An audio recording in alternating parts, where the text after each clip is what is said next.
Hart, last week we talked about Meleek Thomas on the show, one of the very best recruits in high school basketball. And guess what? Since then, Meleek Thomas has been making headlines for a bazillion different reasons. First and foremost, he is taking his talents to overtime elite next season. That is something. We've seen great players pass through overtime elite, and Meleek Thomas will be the next great player to pass through overtime elite. Next up, Meleek Thomas posted a triple-double on day 3 of the NBPA Top 100 camp. He had 33 points, 10 rebounds, 10 assists, 14 for 24 in this game. I mean, do I need to say how dominant that is? Like, that's studly. That's the best performance anybody posted at the NBPA camp. And then finally, last but not least, some very interesting quotes from Malik Thomas on Dan Hurley and UConn. Jeff Borzello had the reporting on this one. Malik Thomas is set to visit UConn, and he told ESPN, and I quote, "I didn't expect that. It just popped up," talking about Hurley to the Lakers. "He ended up turning it down, which must mean something. That definitely makes UConn more attractive now. With all the money he was offered, he's still committed to the school he built up. Being highly recruited by him means they are serious. That's the message I got." So Dan Hurley turns down the Lakers job, Yeah. immediately swoops in on Malik Thomas, and Malik Thomas is now wowed that the guy who turned down the Lakers wants Malik Thomas. Your thoughts? Yeah, Dan Hurley and Woj, you're under investigation. I'm just letting that be known right now before this video gets going. I peep your game. I know your game. I respect it, but just know I see it. Malik Thomas might be one of my favorite prospects in this class, just off the fact that he is first team all get a bucket and let you know that he got a bucket. And that will forever be one of my favorite player archetypes. But like, his offensive game is just so well-rounded. It's so smooth. At the NBA Top 100 camp, he actually showed like some creation things, like some, because we talked about on the original video how we saw him and how he's excelling really well off ball scoring. I thought he did some things passing in this tournament that impressed me and maybe gave you a little bit of an inkling that he could be more of a passer creator moving forward, which just adds to the intrigue of having a player like Malik Thomas. And I think this is the first domino that we feel that it's just like, oh, once again, Dan Hurley's still Dan Hurley. He's still the big bad man. And, I could see Malik Thomas going to play for UConn, going to play for Dan Hurley. I think Malik Thomas's passion for the game and intensity, I think, would match up perfectly with Dan Hurley's like system. Like, just not even just the offense. I think just the mentality wise, they seem kind of like a match made in heaven, to be honest. Yeah, I think we ended the last video being like, UConn's the team to beat here. All indications since then seem like UConn's the But team to beat. they were the team to beat, right? But like, Hurley didn't like that we didn't say that fast enough, so he did a job offer from the Lakers to lock it down even more because we doubted him.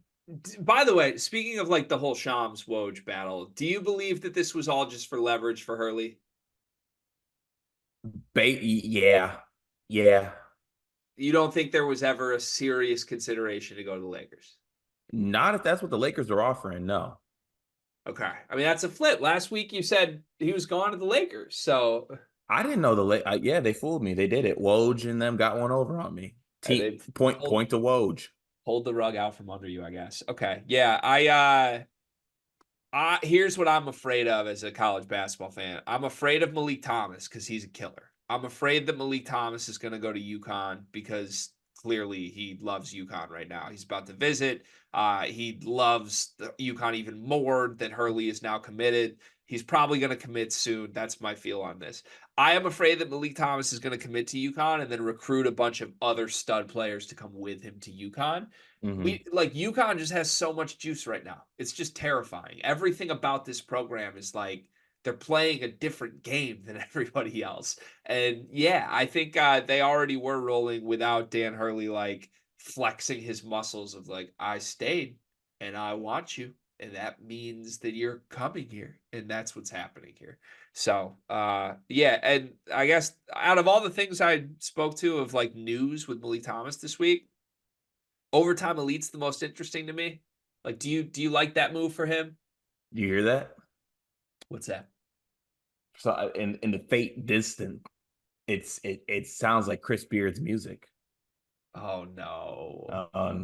When he hears that overtime elite, he gets a little inkling. I will say this: the overtime elite thing to me tips off that Bag might be part of this somewhat. I think I'm anti overtime elite in general. I just want to say that. Like I don't know. It just never I feel like you hear more horror stories from overtime elite than you do like that went great for me and helped me get where I want to go. True. Who's the biggest overtime elite like that player that went to college like win story? I don't know. Trying to You have, think. you have an Like, overtime shirt on. I feel like you need to have this information off the top of your head. I mean, there's a lot of guys like coming through this year. I feel like that's gotten bigger, right? Like Carter Knox. We're gonna see what he is this year. Yeah. But like, yeah, in the past, I don't know. Like, Yeah, I guess we'll see. is there a great example of one? Dillingham. Yeah, yeah, Dillingham's a good example. Dillingham was a good one. He might be it. I'm That's a looking pretty at the names right now. It's like Amen and Asar Thompson didn't go to college. mm-mm. I mean, Alex Sarr is going to be taken in the top 3, so I guess that's an example. We'll see what Carter Knox and Ian Jackson are, but yeah, it's mostly. I think it's just been Dillingham thus far. Guess we'll see. He'll go to UConn. He's going to UConn. The NBA draft is coming up, and I've got something awesome for you. We are partnering with the people at NBA 2K Lab. NBA 2K is the best video game on earth. The people at 2K Lab are making some awesome stuff to make that game even more fun, and they just launched their 2024 NBA Draft Simulator, where you can find the official Sleepers Media big board. We ranked our top 75 players in this draft class. Me, Carter, Brian Ralph, Riley Davis. We did it together, and it is featured on the 2K Lab NBA Draft Simulator. You can take control of any team in the draft, play GM with just one click, and see our entire rankings before these videos even come out. Check out the link in the description of this video to try out the draft sim for yourself, and you can find more mini games at nba2klab.com/NBA-mini-games.